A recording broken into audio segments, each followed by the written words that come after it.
In reality, the political leadership despised the peasants for their backwardness and feared them as potential enemies of the revolution. Pinchuki is a small village in the Ukraine, agricultural heartland of the Soviet Union.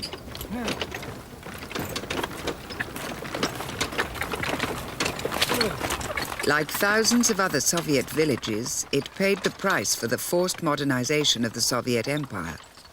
The new cities were full of hungry workers. The peasants were expected to provide for them. Father would wake us before dawn. So by 5 or 6 in the morning, we were already up and about. And then all day until late in the evening, until darkness fell, we'd be working in the fields or doing something around the farm or catching fish for supper. We used to eat fish most of the time then.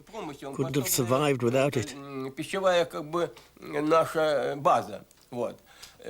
that was how our family worked, flat out. That was how we managed to build up our little farm. And we had the best kept farm in the village. Stalin believed these more prosperous peasants stood in the way of his plans for the countryside. They were called kulaks. Kulaks were the village moneylenders, innkeepers, and hirers of machinery. Stalin accused them of being class enemies. He declared, "We must smash the kulaks, eliminate them as a class. We must strike at the kulaks so hard that they will never rise to their feet again." The party was mobilized against the kulaks. Even its youngest members, the pioneers, joined the propaganda campaign. We used to go to Young Pioneer Summer Camp to the village, and that was my first contact really with peasants. I didn't know them. And I couldn't understand why they were so glum, and they seemed to hate us. The harvest was very good, but we couldn't collect it because there weren't enough sacks. So we were sent to the village to go to every house and ask them to give up their sacks. And some did and some didn't.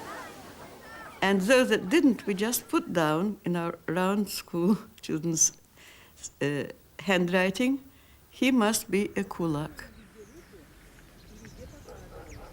So who were these kulaks? Some party activists argued that a peasant owning 2 cows was wealthy enough to be classed as a kulak. Others said no, he must have at least 3 cows. People without any cows at all were sometimes classified as ideological kulaks. In fact, it was just a vague catch-all term used to justify the all-out assault on the peasantry. The villagers of Pinchuki were in the front line.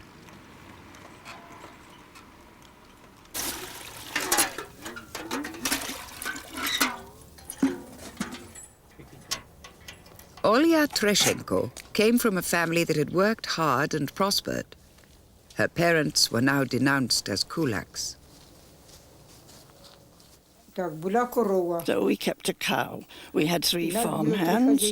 There was the one milk cow, another cow, and a pair of horses. We had a plough, a cultivator, and a harrow, and they were ours. We owned them. If that was enough to call us kulaks, then everybody was a kulak.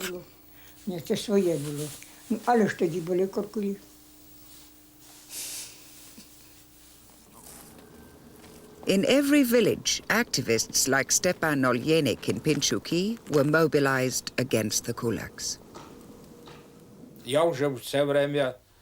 I was already head of the village committee at the time and a candidate to the party. They just decided one day that this and that family didn't fit in. They had huge grain taxes slapped on them. We'd say, "Not going to pay it? Right then." And that was it. They were labeled kulaks. What did they do to us? They threw us out of our house, confiscated everything, those party people did. They said they were building socialism, so they robbed us of everything and created their socialism.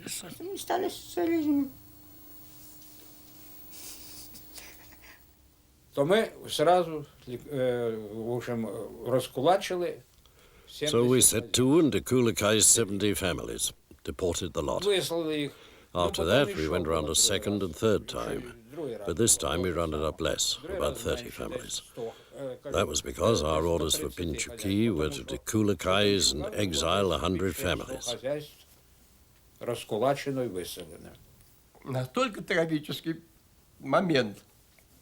It broke my heart when they took away our animals, drove them out of our yard, the cows and the horses that we'd grown up with, that Mum had looked after.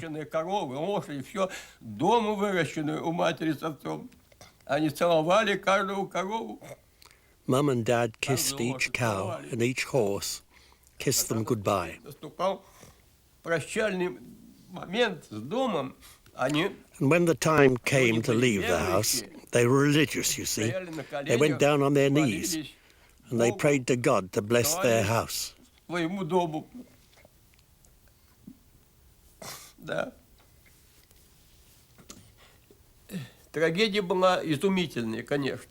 whole thing was a complete tragedy. The work of 100 years was destroyed. That's how you should look at it. Totally destroyed.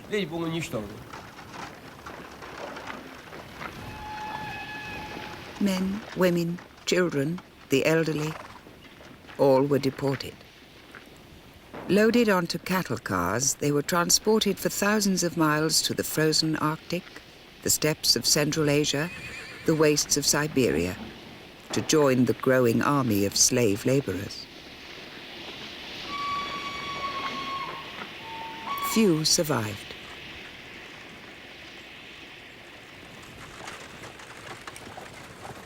The war against the class enemies, the kulaks, hadn't produced the food the cities needed. Now the party opened a second front. Activists were sent into the countryside to collectivize farming. Peasants were summoned to meetings and told to hand over their land, tools, and livestock to the state. All farming was to be planned and directed from Moscow. We organized the rest of the Pinchuki into a collective as well, so by 1929 we had 3 collective farms going. They were called Socialism Reconstructed, Ready of Wheat and Komsomol. We had a slogan, Defend collectivization, liquidate the kulaks. Ликвидация кулаков.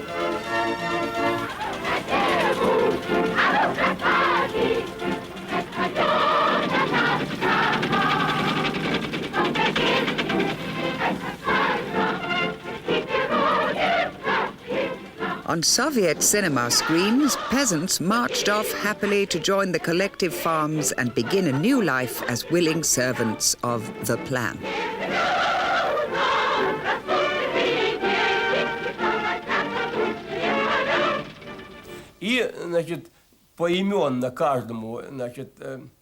So they went through the village in alphabetical order, making sure that everybody registered for the collective farm.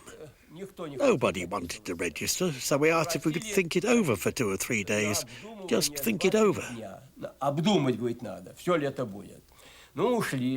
Well, during the nights we were supposed to be sleepy on it, we went out and destroyed our livestock. Say someone had 3 cows, they'd destroy 2 of them. If they had 2 cows, they'd kill the smaller one. They destroyed their pigs and their sheep, smashed up their farm carts. Anything rather than leave it for the collective farm. It happened everywhere.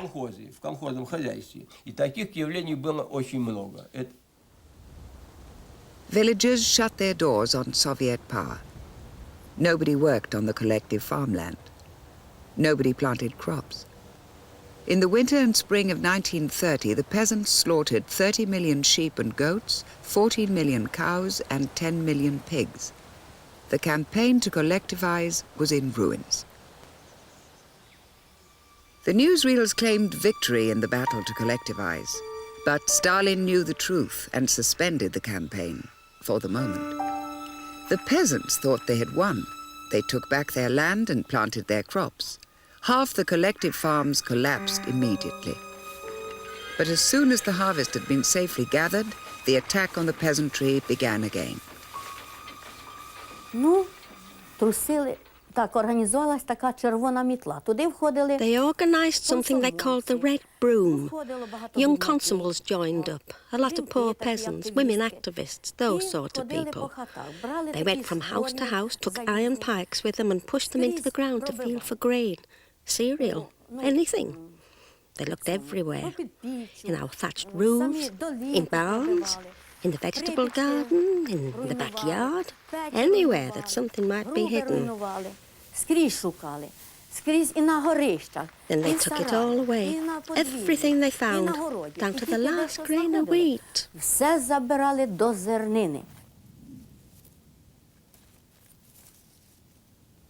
In 1932, writer Lev Kopelyev joined a requisitioning brigade in the Ukraine.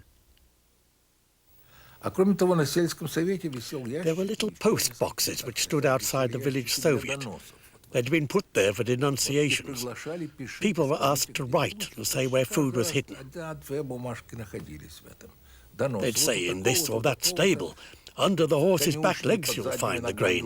The ground is soft, so keep digging. Or in this and that pit, near so-and-so village. Or in such and such a field, wherever. You see, it was daylight robbery. But we convinced ourselves that this was for our country, that this was a fight for bread, a fight for socialism.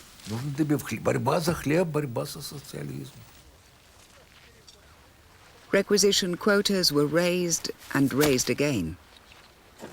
By the winter of 1932, there was no food in the villages. People were starving.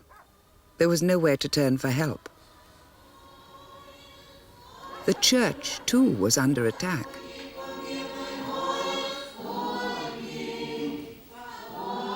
That year, Stalin announced another 5-year plan against religion. The very idea of God was to be banished from the Soviet Union.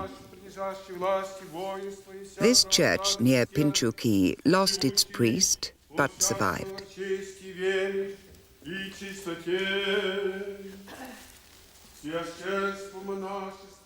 In Pinchuki, the new year, 1933, saw people starting to die. In the Ukraine, the famine claimed more than 5 million lives. People were dying everywhere in the village. Dead bodies were lying everywhere on the streets, in the gardens, and the fields. We went to local cemetery, and we saw many people who dug their own graves. Some of them were sitting on top, on the sunny side of it, waiting to die and dropped into their own grave. There was a woman lying dead on top of a dug grave, with 2 children crawling over her dead body, sucking her dead breath, and millions of flies swarming around those children and probably her dead mother. And the smell was terrible of the place. Hunger drove the survivors to the edge of sanity. And I remember across the road, we call it Totya or Antiparaska. And my mother said she went mad because she was running in the street, shouting to everybody. So today I ate Tolik, my younger son, and tomorrow I will eat Olenka, my daughter. I don't know whether it was older or younger, makes no difference. In the silent villages, terrified peasants locked their doors. There were many reports of cannibalism. In Pinchuki, Olia Treshenko went out to look for food. When she returned, her child had disappeared. I went looking for him everywhere.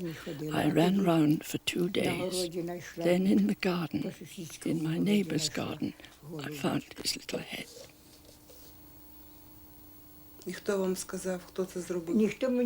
Nobody said anything or did anything. I went off to the village Soviet. They said there was nothing they could do. Nothing. News of the famine was suppressed. Even visitors like George Bernard Shaw were fooled. I did not see a single undernourished person in Russia, young or old. Were they padded? Were their hollow cheeks distended by pieces of India rubber inside? On the eve of his departure, he wrote, Tomorrow I leave this land of hope and return to our Western countries of despair. Reports of the Ukrainian tragedy eventually leaked out, but another man-made famine stayed secret for 50 years.